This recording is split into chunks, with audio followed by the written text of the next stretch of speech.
কে কি বলল, আমরা আমাদের দাবি জানিয়ে যাব। আমাদের দাবি একটাই, আমরা যে লিস্ট তৈরি করেছি সেই লিস্ট বাস্তবায়ন করতে হবে, তাদেরকে পদচ্যুত করতেই হবে, বরখাস্ত করতেই হবে। আজকে 4-5 জন গেছে, 5 জন ওরা মন্ত্রণালয় থেকে ইনভাইট করেছে আমাদের প্রতিনিধি দল, এখন তাদের সাথে বৈঠক করতেছে।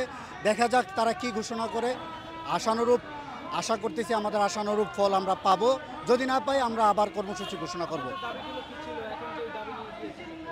অনেকগুলি দাবি ছিল। আমরা কয়েকদিন আগে জাতীয় প্রেস ক্লাবে কর্মসূচি ঘোষণা করেছিলাম যে আমরা যে তালিকা দিয়েছি সেই তালিকা মোতাবেক তাদেরকে বরখাস্ত করতে হবে এবং অতি শীঘ্রই। এবং আপনারা জানেন যে একটা আইন আছে যে সরকারি কর্মকর্তাদের বিরুদ্ধে কোনো মামলা বা এই সংক্রান্ত ব্যবস্থা গ্রহণ করা যায় না। সেই আইনটা সংশোধন করতে হবে এবং যারা হত্যাকাণ্ডের সাথে জড়িত, শেখ হাসিনার ফেসিজমের সাথে জড়িত, তাদেরকে শাস্তির আওতায় আনতেই হবে। এই দেশটাকে একবারে সর্বক্ষেত্রে ধ্বংস করে দিয়েছে তার দূষরদের আশ্রয় নিয়ে। তো সেই ভঙ্গুর রাষ্ট্রটাকে একটা একটা ধাপ করে কাজ করে সংস্কার করে এগিয়ে নেওয়া হচ্ছে।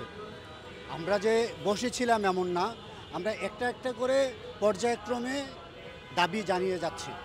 তো এখন এটা জানাচ্ছি, ঈদের পরে আবার যেই ফ্যাসিস্টরা সংবাদ মাধ্যম, আইন আদালত সহ অন্য জায়গাতে উৎপেতে আছে হাসিনার ফ্যাসিজমের প্রেতাত্মার যেই থিওরিগুলা এখনও পর্যন্ত তারা বাস্তবায়ন করে যাচ্ছে, তাদেরকে উৎখাত আমরা করেই ছাড়ব।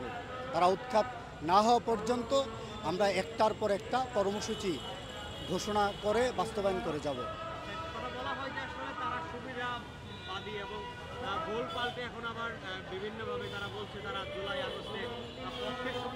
আপনার ভুল পাল্টার সুযোগটা কোথায়? এই নিউ মিডিয়ার যুগে সব কিছু camera, CC camera, social media, পত্রিকা, টিভিতে রেকর্ড করা আছে। তাদের প্রত্যেকের ফেসবুকে গেলে তাদের কর্মকাণ্ড বিশ্লেষণ করলে আপনি জানবেন যে যেই ফ্যাসিস্টদের বিরুদ্ধে আজকে আমরা অনশনে কিংবা বিক্ষোভে নামলাম, তাদেরকে তারা সেই জুলাই আগস্টের সময় গণহত্যার নির্দেশদাতা, গোপনে ইন্ধনদাতা, তারা অর্থ যোগানদাতা। কেন কোনো অপরাধ নাই, শেখ হাসিনার প্রশ্রয় থেকে, শেখ হাসিনার মদতপুষ্ট হয়ে, তার থেকে সুবিধা নিয়ে, অর্থ নিয়ে, ক্ষমতা নিয়ে, পাওয়ার নিয়ে কেন কোনো খারাপ কাজ তারা করে নাই। পৃথিবীতে শুধু শেখ হাসিনা ফ্যাসিস্ট এমন না, তার দোসররা সহ ফ্যাসিস্ট। এই ফ্যাসিস্টদের নিপাত এই বাংলায় আমরাই করব ইনশাআল্লাহ। For more updates, follow us on Facebook, subscribe our YouTube channel, get the latest update on www.daily-sun.com.